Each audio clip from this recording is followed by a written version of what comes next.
বন্ধুরা, রান্না করতে আসলাম। আজকে করব সজনের ডাঁটা পোস্ত। এখানে আমি ডাঁটা কেটে কুটে নিয়েছি, ধুয়ে টুয়ে। আর এখানে আমি আলু কেটে নিয়েছি একটু। এই যে আলু কেটে নিয়েছি। কড়াই আমি বসিয়ে দিয়েছি। কড়াইতে তেল দিয়ে দেবো।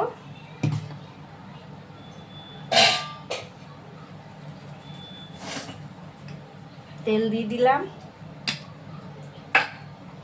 আর দিয়ে দেবো একটু কালো জিরে ফোড়ন।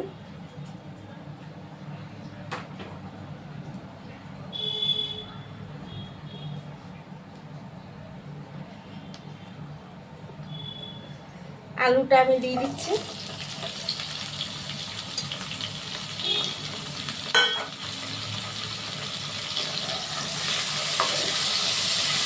আলুটা একটু ভাজা ভাজা হোক, ততক্ষণে আমি পোস্তটা বেটে নিয়ে আসি। পোস্তটা আমি দেখাচ্ছি পরিমাণটা কতটা দেব। এখানে আছে সর্ষে আর পোস্ত। আর এখানে আমি একটু কাঁচা লঙ্কা আগে বেটে নিয়েছি। এই যে আমি এটার মধ্যে পোস্তরা সর্ষেটা ঢেলে দিচ্ছি। আর দিচ্ছি একটু নারকেল। এই নারকেলটা দিয়ে দেবো। দিয়ে আমি এবার জল দিয়ে দেবো।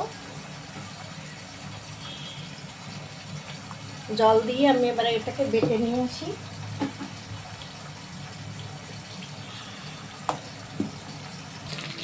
আলু ভাজা হয়ে গেছে, আমি এবার ডাঁটাটাকে ঢেলে দিচ্ছি।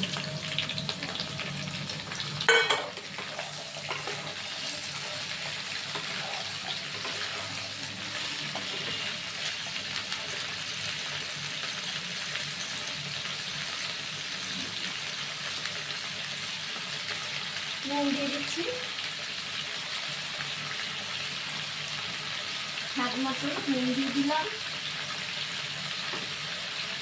এবার আমি দিয়ে দেবো হলুদ আর একটু কাশ্মীরি লঙ্কা দিয়ে দিলাম, একটু কালারটা ভালো হবে।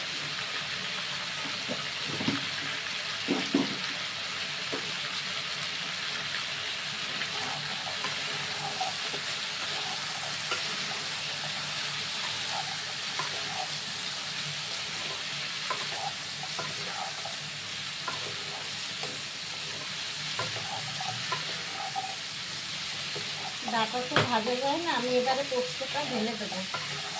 আলু মোটামুটি হাফ সিদ্ধ হয়ে গেছে।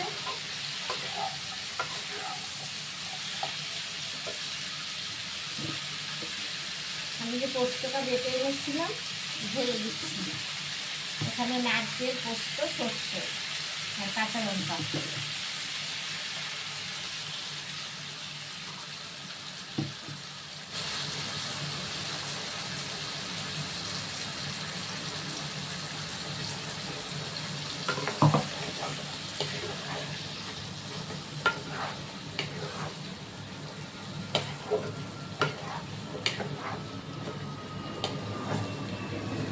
পুরো এরকম মিশিয়ে দিলাম। এবারে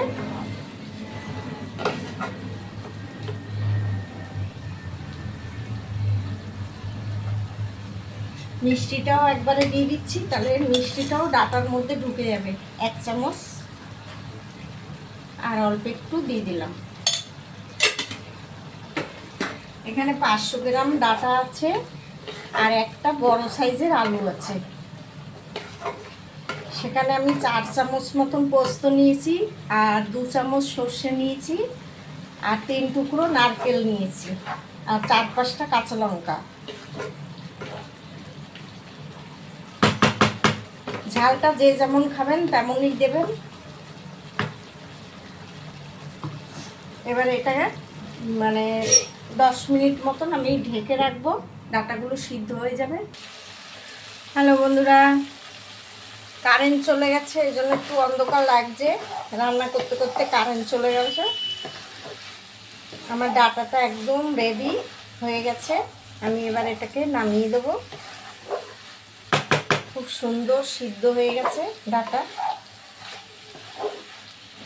এবার আমি এটাকে নামিয়ে দেবো।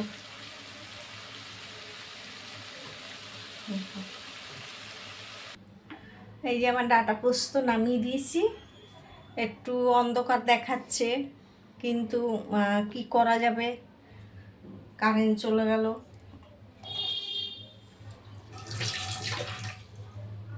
আমার ডাটা পোস্তটা কেমন লাগলো কমেন্ট করে জানাবে। টাটা।